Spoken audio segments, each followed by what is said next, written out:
in a timely manner. So I wanted to welcome everybody to the presentation on reentry to hybrid learning for elementary, which kicks off next week. This is our opportunity to have a discussion again and hear from you, answer any questions you may have, and also share concerns. Or you can share your concerns. One of the things I did want to remind everybody is we are recording this event. There's some parents that were not able to make it, so we want to be able to have this presentation ready for them tomorrow. It's going to be on the web and on social media and on YouTube. Other than that, if you have a question, please use the raise your hand function. And Jordan, do we know where that function, where that is? Is it under more? Do you know how to reaction? You can, yeah, under reactions, you're able to raise your hand. Okay, under reaction, you can raise your hand, or you can go to the chat function and just put in a question, either way. And you don't have to wait till the end of the presentation. You can ask anytime. Okay. So thank you, Sylvia. And for everyone participating, my name's Craig Sproles, and I'm one of two assistant superintendents. And the area that I'm most in charge of is elementary. And so we have been talking a lot about elementary hybrid and what it can look like. We also have Heidi Litchfield on the call today, and Heidi is one of our elementary level directors. And so she is more closely tied to a group of, do you oversee 15 schools, Heidi? Is that about right? Correct, yes. So she oversees 15 schools. So she knows a lot of what's happening in particular schools. And I kind of know it at a little bit of a more of an aggregate or a broader level.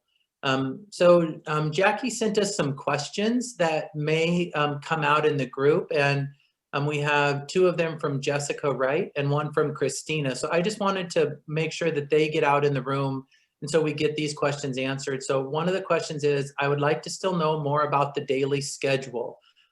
Will in-person be a full day? Will virtual be with the teacher they have now? So let's count. I think we'll answer that question as we go throughout, but Jessica, if you're on and we don't, please make sure that we do get that one answered. Then Jessica also asked, if we decide that we're not comfortable sending our kids, so you're not comfortable sending your student for in-person, will they have another option? And that will definitely be something that we chat about tonight as well. And then Christina is asking, will there be any after-school activities? So we'll make sure that we answer those three questions in particular, but hopefully other questions will come up as we progress through the presentation. Okay, so here is our basic timeline for when we are bringing kids back. And I have to tell everyone, I was actually lucky enough to visit ParentVUE Elementary today, partially because Governor Brown was there highlighting the work that Salem-Keizer is doing to bring students back in a hybrid model. And it was really exciting to see some of the ways that the teachers and staff there are getting ready to welcome back our kinder and first graders next Tuesday. So next Tuesday is our start date for hybrid learning officially in the district. Then the following Tuesday, which is March 9th, we will bring back second and third grade. So that week we'll have kinder, first, second, and third going to hybrid on March 9th. And then the following Tuesday, we'll bring back fourth and fifth. And so we will have all students in by spring break. That's our goal. So what is hybrid? Heidi, do you want to take this slide? Absolutely. Yes. So hybrid learning combines both in-person learning with learning at home as well.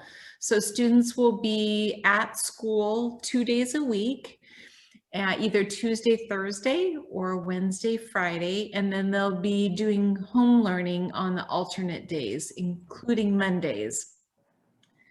They'll be assigned a cohort. They've already been assigned a cohort, and we can help you figure out what what cohort they're in, if you don't know that already, and we can get you some information about that, but they've been assigned a cohort.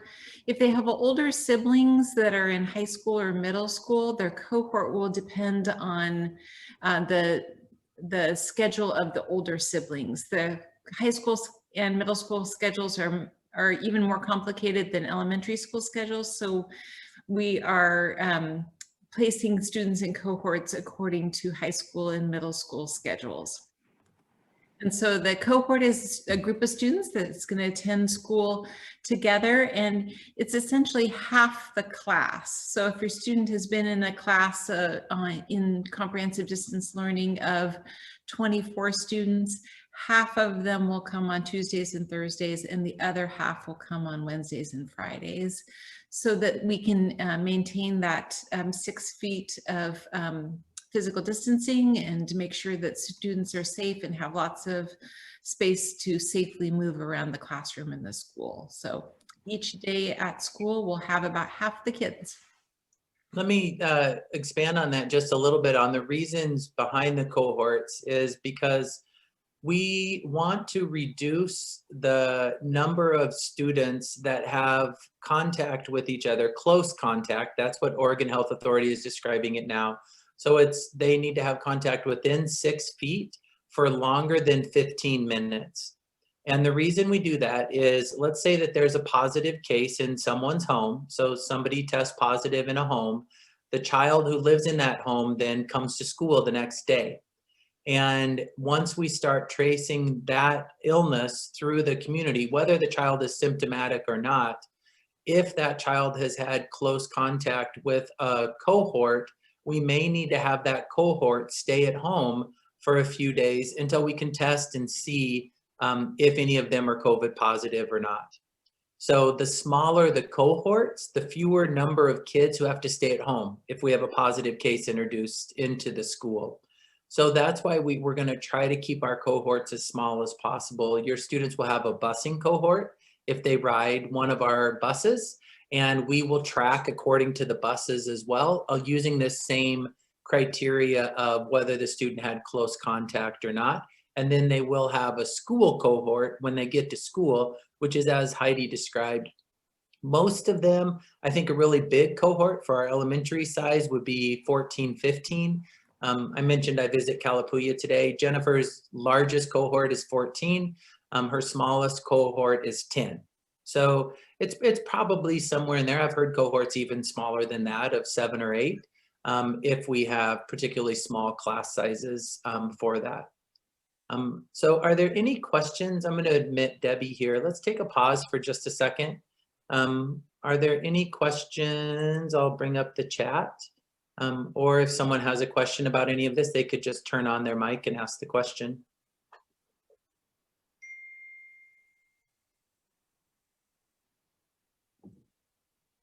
Not yet?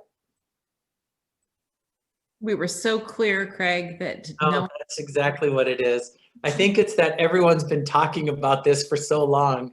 None of this is really new information. So let's go on to the next one then, Sylvia. And this is just... I did want to say to everybody that I know I did say raise your hand, but in this case, you can just open up your mic and speak. You don't have to raise your hand because we may not see you raise your hand as we're showing this presentation.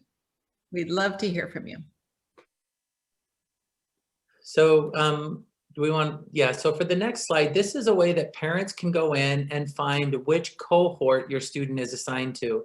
And remember, as Heidi talked about, your kids will either be in a Tuesday, Thursday, or a Wednesday, Friday cohort. Their instructional day is about 5 hours a day is what they will be at school. Depending on which school your kids go to, they will either start at, is it 8:30 and 10:30? Is that right, Heidi? It's 8 and 10:30. 8 and 10:30. Okay. So half of our schools, approximately half of our 42 elementary schools are starting at 8, and the other half are starting at 10:30. Parents have asked why the big gap between that, and it is a really large gap. It's 2.5 hours. And the reason we have that gap is because we need to be able to clean the bus between cohorts. And so it takes much longer to run a group of kids to school because the bus driver needs to pull over and clean the seats after the kids get to school.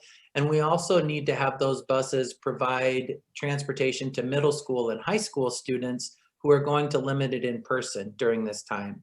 So we will be starting in hybrid at the K-5 level, but our secondary students, the 6-12 students, will still be attending school in limited in person, that we provide transportation as well. So that's the reason for the gap. And so if you're wondering, you can log into your ParentVUE, look up the student information, and then it'll show where underneath other data, it'll show whether you've been assigned a Tuesday, Thursday, or Wednesday, Friday cohort. If that all seems complicated, and it might, just call the school office and they would be happy to tell you which cohort your student is in. We've got a question. Yes, Tammy Woodside, Zayden Woodside's mom. So is this meeting only about transportation, or is there other things that needs to be involved? So it's Native American that kids are. So my question was, sorry, dog, Bella, stop. So my question is, the last 2 days after this a snowstorm came in, there was a new thing for a student advocate, or like somebody to help the kids if they need any extra information on the computer. Did you know about this? Is it like for a Native American community resource specialist? That position? Yes. So this is a new thing I see. We've been in school since September, and I haven't seen it. And so I got an email about Native American, and so I thought this was about that, where it came out of nowhere.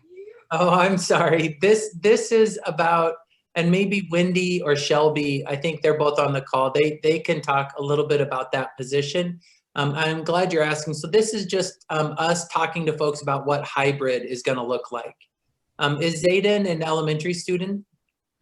Zayden and Zayda are both elementary, and yes, they have Native, from their dad.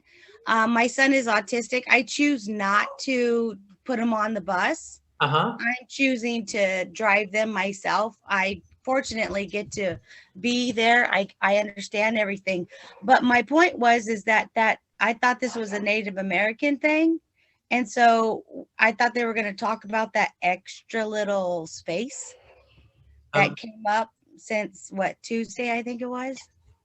So let's address that. I think that is different than so what we're doing this week is reaching out to different groups of families to try to talk to them about hybrid learning and answer any questions. Only with the Native Americans, because that's what the email was. Yes.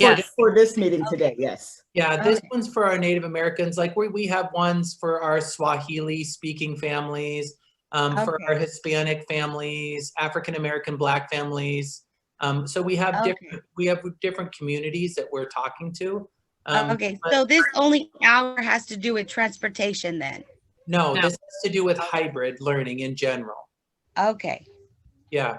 So would you like, Wendy or Shelby, do you want to talk about, do we have a community resource specialist position, or maybe how we reached out to folks through our Native American program? Yeah, thanks, Craig. This is Wendy. So we have recently added to our team. We previously had 2 cultural resource facilitators, and we were able to hire a 3rd cultural resource facilitator, Kunu, that started this month. And so their task this past week, when we did shut down, was to reach out to our families as much as possible and see how things were going during the time of no power and no internet service. So if you did receive a phone call, or if you received a message in any way, that was the primary focus for what they were doing last week. But on a regular basis, they'll be supporting our students out in our buildings. They'll be, they're also working, they're part of the Indian education team that Shelby Maris guides. at our program associate, and she and her team work really hard to provide family nights and things, which we have one coming up this week. Okay. Thank you. Yeah, it was just a little shocking because, like I said, I keep track of their stuff on the computer and with the emails from their teacher, but there was another one where it said deny or accept if you want extra help. And then I got an email. So, I was a little bit confused. Okay, but this meeting tonight is specifically for our families that identify as Native American, Alaskan Indian. Okay, So- my kids are, but this information, we've already got it. Yeah. Yeah, and right. feel no obligation to sit through this, Miss Woodside. If you if it doesn't pertain to you, then a lot of what we're trying to do is just answer questions. So I wonder if the rest of the parent group could speak to that. Do you feel like you have this information, or would it be helpful for us to? We have a handful of slides to go through, but we don't have to go through them if it doesn't make sense. Okay, I lost you, but it's okay. I'm gonna listen, and I'm Okay. gonna see if I'm gonna learn some. Okay, Thank you for answering my question. you bet. But I do think that's a good point, Craig. If people have questions just about hybrid in general, starting next week, concerns, there's some last minute things they need answered in order to, to confirm where they're going to be next week. We can ask those now as we move forward. We don't have to just look at the presentation all the way. Okay, because it might be that people are ahead of us a little bit on this, Sylvia. They might already have all the answers that they need. Yes.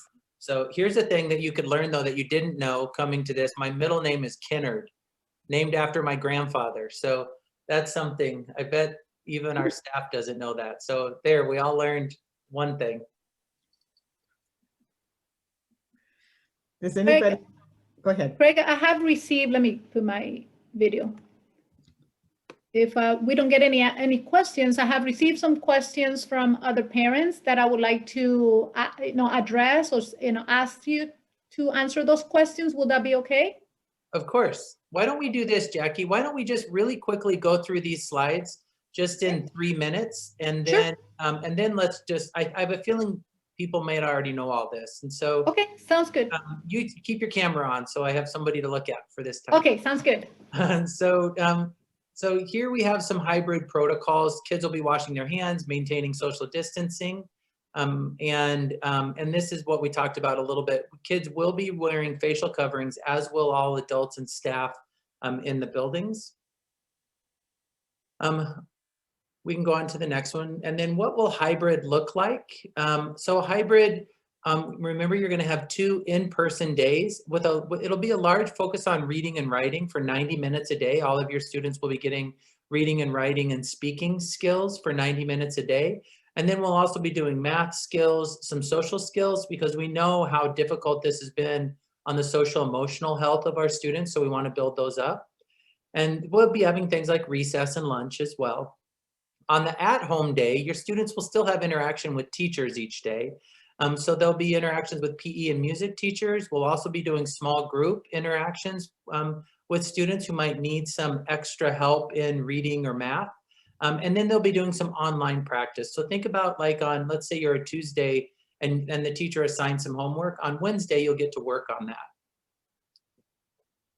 Okay, so then so if your child wants to stay in inline, let's go to that one, Sylvia.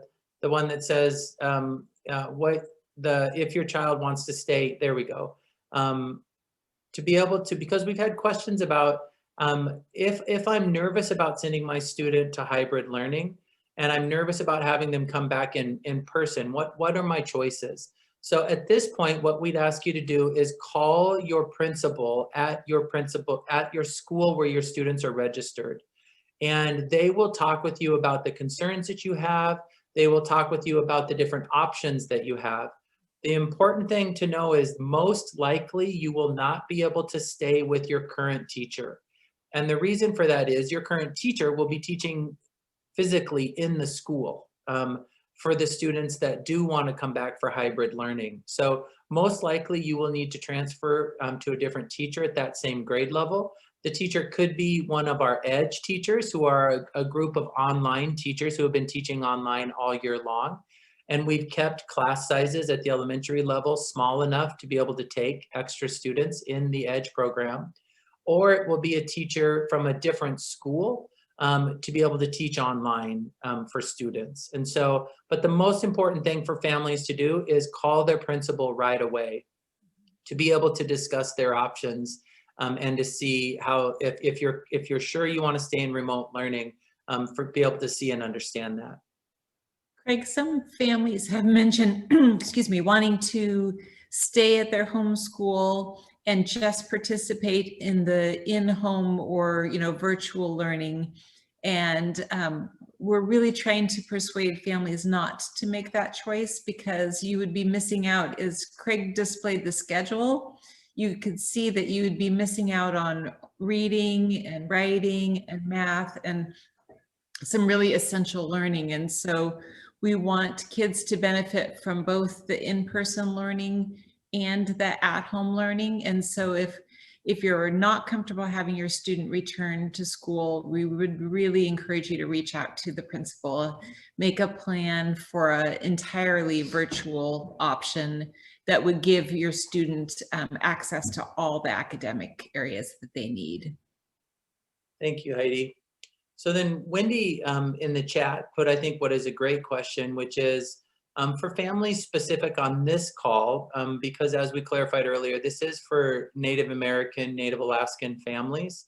So if, is there something that you'd like, a concern or a question that you'd like to bring from a Native perspective, would be super interesting and good for us to better understand a perspective from a cultural perspective, if you have a question from that perspective, or it could just be a general question as well.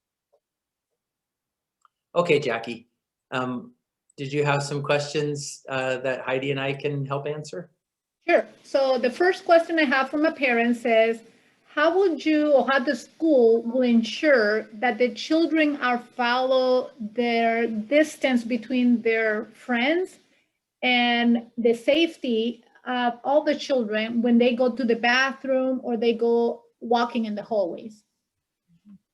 Those are really good questions, and we've thought many hours about these questions. You'd be surprised how many hours I've been talking about bathrooms and cafeterias in the last few weeks. And so two different things. One, we've had lots of students doing limited in-person instruction for the last few months, and we found that once kids understand the rules and understand kind of, each of the school has dots, for instance, in the hallway that separate out people from each other. And a kind of a funny story was a friend of Heidi and I, Olga Cobb, she was in the school and she was hurrying from one classroom to another, and she was walking too close to a teacher in front of her. And a child walked by and said, "Oh, teacher, you need to go back and stand on that dot to be able to make sure, because you're too close in her bubble. You're too close to her." So it was a kindergartner correcting an adult. And we found that the kids, once they understand the rules, they do a pretty good job of following them. But overall, we've added staff at every single school because we know it's going to take more adults. And so we've added classified staff and teaching staff at schools. We've also added additional nursing staff. We're in the process right now of hiring LPNs because the health protocols are much more stringent than what we would normally have. So, so those are just a few of the things that we're doing. Thank you. The next question says, will you be feeding the children at school, and how would you do the process? Heidi, do you want to talk about lunches for a little bit? Sure. So at most schools, lunches will be delivered to students. Because we're in kind of this emergency situation, we're allowed to provide lunch for all students at all schools. Kids are always welcome to bring a lunch from home if that's their preference, but they will be provided a lunch at school if they'd like. So those will be dropped off. A few students at some schools will be going to the cafeteria in a a safe manner in order to pick up their lunches, but they're all grab and go, kind of similar to the grab and go meals that have been provided since we started this situation in March. And so they'll grab their lunch or have it delivered to them and eat it at their desk, and then be able to go out to recess and run around a little bit after they're done with their lunch. And then families will also be provided a supper, so a meal to be able to take home on the bus. One of the things we've been really concerned about is food security during this time. And so we want to make sure that families have access to that. And so the students will be able to have a supper, and in some cases, a supper and a breakfast that they will take home for the groups that don't start until 10:30, like we described. And one small difference from the grab and go lunches is, I just found out today, we will be able to provide some warm lunches or hot lunches as well. So the variety, it's pretty restricting if you can only fix 2 different types of sandwiches. And unless you really, really like that sandwich, that's not a lunch you want to have every day. So we just found out that we will be able to provide some heated lunches as well.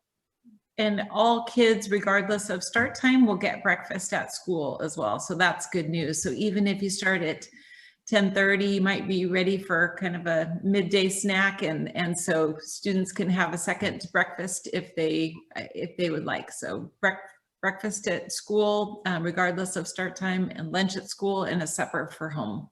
Oh, I didn't know that, Heidi. So even the late start times, they'll be serving breakfast when the kids get there? Yeah, it was really important to principals that they were able to give kids a breakfast every day.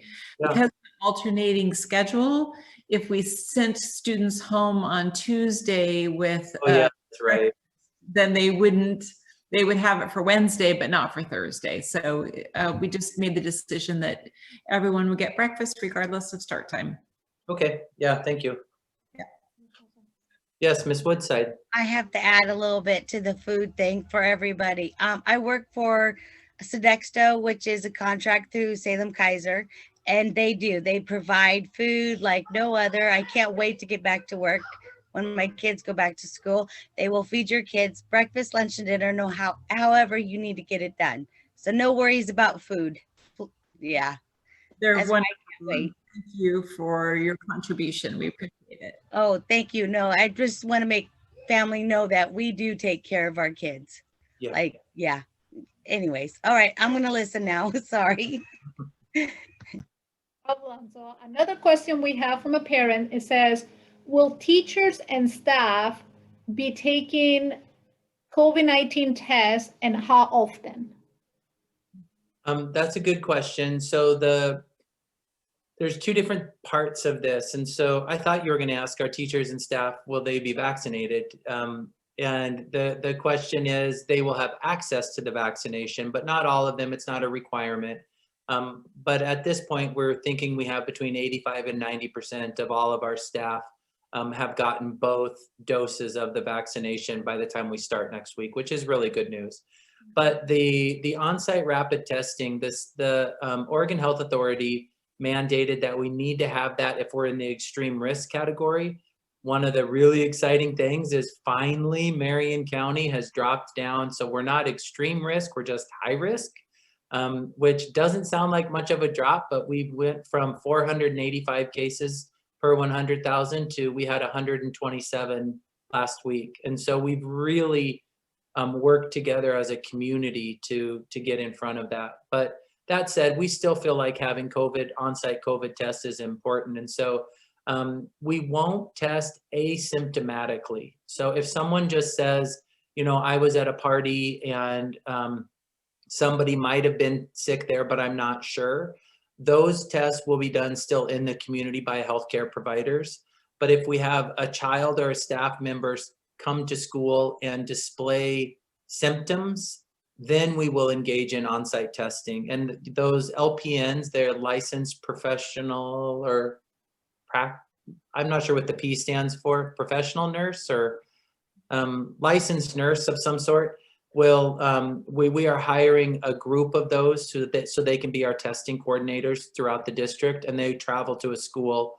It's a self-administered test, and all the parents on this call need to know that before we would test any child, we'll call you and we'll ask, is it okay? The test is light, what they'd consider a light touch nasal swab. So they have tested it on thousands of even 4 and 5-year-olds, and the students can do it themselves with a high degree of accuracy.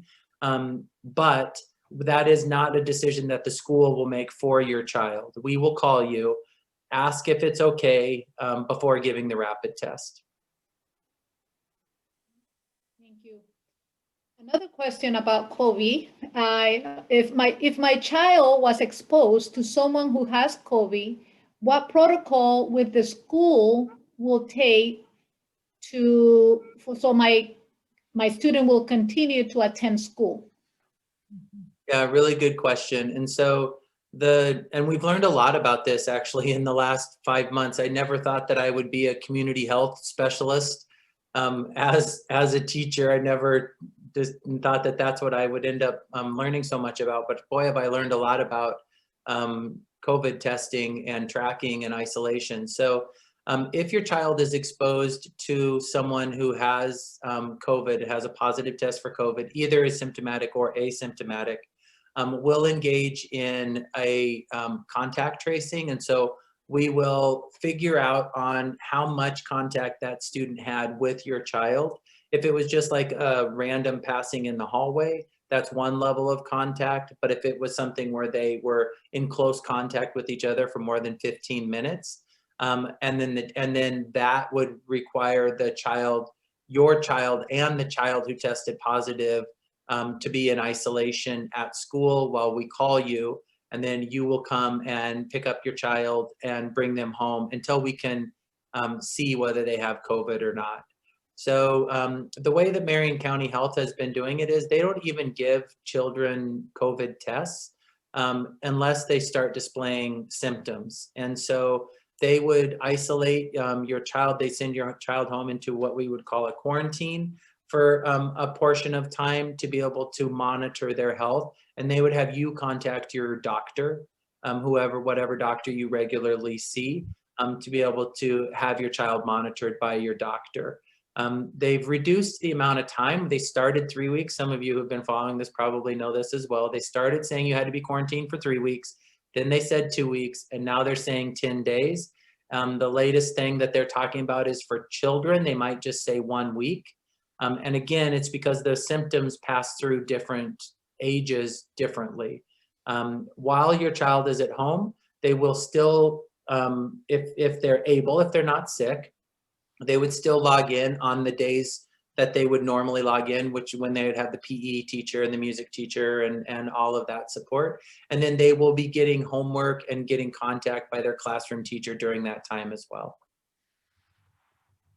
There's a question here on the chat from Angelica. It says, what is the accuracy of a child doing a self-administered COVID test versus a professional? Oh, Angelica, I don't even know. To tell you the honest truth, I don't know like the validity of those tests that are self-administered by kids versus one that's done by a healthcare professional. My gut would say it's better by a healthcare professional, but I don't really know that for sure. Again, the reason we do rapid testing it's a first level of defense to quickly ascertain if we have cases of COVID. And then we pull out those cases, we send those students and staff home, and then they will engage in their own testing with their doctors. It's not for us as a school district to diagnose COVID cases with a high degree of accuracy. The whole idea is if someone has COVID, we want them to not be around other people. That's the whole idea of the rapid testing. Heidi was going to say something. I'm sorry, Heidi. No problem. I was just going to say, if a student has to go home to quarantine, Their school learning would probably look like makeup work used to look when your student had to miss because they had a cold or the flu or something like that. So you would get, assignments from the teacher to follow up on at home. But in that case, they wouldn't. We've had some questions about, does that mean my student would get transferred to Edge? And no, because we're just anticipating your kid would just be home for a few days and then they're coming back. So it's more like what we would traditionally think of when a student gets sick. Another question I have here, it says, the parent says, I don't have internet and I have to register my child for transportation. Who can help me, or where do I go or call for help? Yeah, that's an easy one to answer. Just call the school office and they can help you get registered. Okay, thank you. I have a couple more. Just as an aside, Jackie, I am concerned that parent doesn't have internet. That's something like because remember, their students are going to need internet in this model. It's every other day they need to be able to log in. So we might want to reach out to them, see if they need a hotspot, see what's going on there, because we really need all of our parents, even in this model, to have internet connectivity. Yes, and I did check with them, but I think what she said at the end, she goes, well, actually, I have internet, but I don't know how to use it.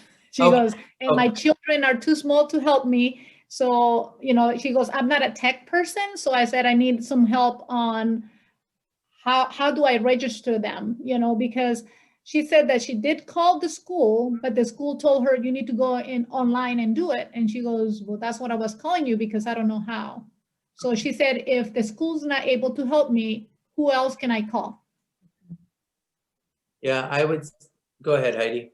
I was just going to offer to have her call me, and I can help her for sure. I'll put my office number in the chat, and so that you can access it. Meanwhile, Heidi puts the information there. I have another question. If my child returns to school, will they have the same teacher? Yes. So if you're the teacher that your child currently has in CDL, that's their, well, I guess I'm assuming that they're not an Edge student. So if they're a CDL student, they'll have their same teacher. Yeah. Yeah, CDL student, yes. Yes, they will. They'll have their same teacher. It's just their regular neighborhood classroom teacher. There might be a few exceptions. We have a couple people in the district that are job sharing, and so they share a group of kids. As those kids are broken into two cohorts, one teacher is taking one cohort, the other teacher is taking the other cohort, but it would be unusual, so not really typical. There's a question in the chat. Thank you. From Francisca Sandoval. It says, if my child is going to school 2 days a week, will there be a virtual component on the other 2 days, or is it just online work?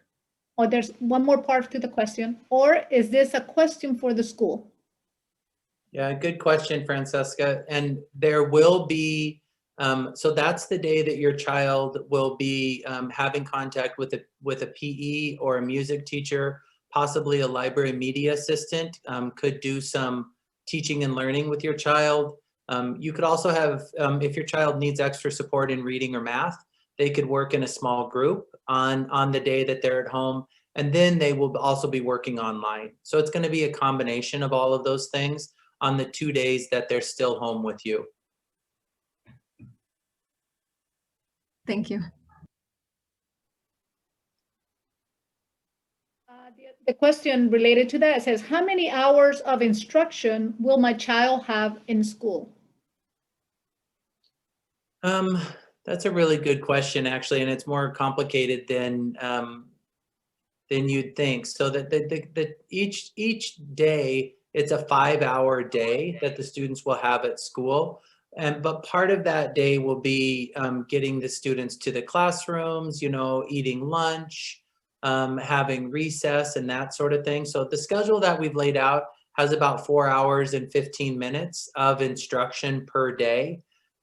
which doesn't sound like a lot, but really if you, and I know PE and music is instruction, but if you, on a regular school day, if you pull out PE and music and lunch and recess, really a student's day is about 4.5 or 5 hours.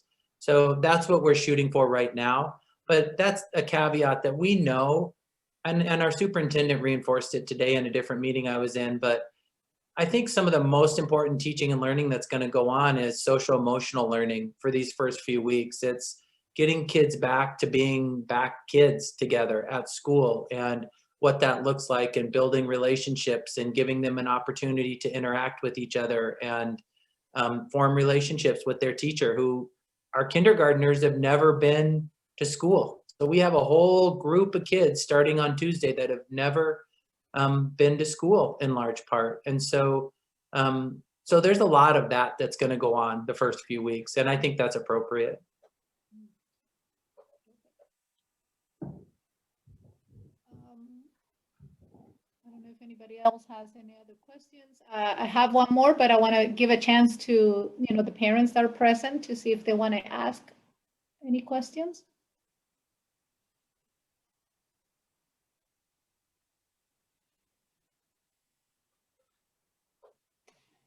So I'll ask the question for this other parent. This parent was saying, if I don't feel comfortable for my child to come back to school, what are the options for my student? If they try at the beginning of the school year, the EDGE program, and that didn't work for them, so would they have another options for my children? And unfortunately, probably not. In full disclosure and honesty, we have limited options to be able to provide something other than EDGE, because EDGE is our digital online platform, and we do have a lot of teachers in there. What I would encourage that parent, though, to think about is they probably will not have the same teacher that they had when they started in EDGE. And like anything, this isn't saying something negative about the EDGE teachers, but like anything, sometimes students click with one teacher and they don't click with another one. That's just the way it happens.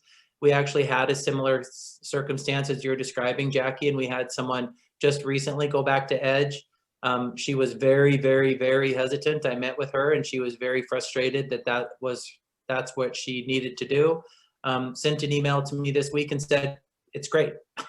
it's really, her son had a hard time has a hard time making friends, made friends right away with someone online. They're clicking together, really likes the teacher, happens to be a male elementary teacher, which she's never had a man. Her son's never had a man teacher. And so it's great. So that, I think there is some chance that going back to EDGE won't be as bad as people think if they're nervous about it. And then also EDGE put that program together in really short order over the summer, and they had a few growing pains in the fall, and most of those have been resolved now. So if you are up for giving them another chance, I think you won't be disappointed. Great, thank you. This is Wendy. Can I ask one more question? Of course you can ask one more question, Wendy. I would never say no to Wendy, no matter what. I would never say no. Oh, brother, thank you. I just, going back to the first few questions that were submitted right before the meeting was getting started, I can't remember if we addressed the one question regarding after school offerings. Did we answer that question? I don't think we did. And I don't think we're going to have in-person after school offerings. And then we went back and forth on this issue, but part of the reason is the cohort tracing is really difficult with after school because you have kids mixing up groups for those. And we really need that additional time to go back in and disinfect and clean the schools to get ready for the next group coming in the next day. So we may have digital after school activities. We have some, like right now we have some string orchestra instrumental things going on. Aren't they usually before school though, Heidi? Isn't it Mostly before school, yes. Band and mostly before school? And we have 4th and 5th grade choirs, and I think that they're mainly before school as well. Yeah, so we do have some of those music activities going on before and after school, and they will continue once we start. Yeah, we do have childcare at a lot of our schools, not all of them, but many of our schools have tuition-based or paid childcare options. So if that's what a parent was interested in, again, we can, by a phone call to the school, would let them know what the options are. We have a couple nonprofits and a third option called Champions that's providing childcare in our schools. Thank you. All right, anything else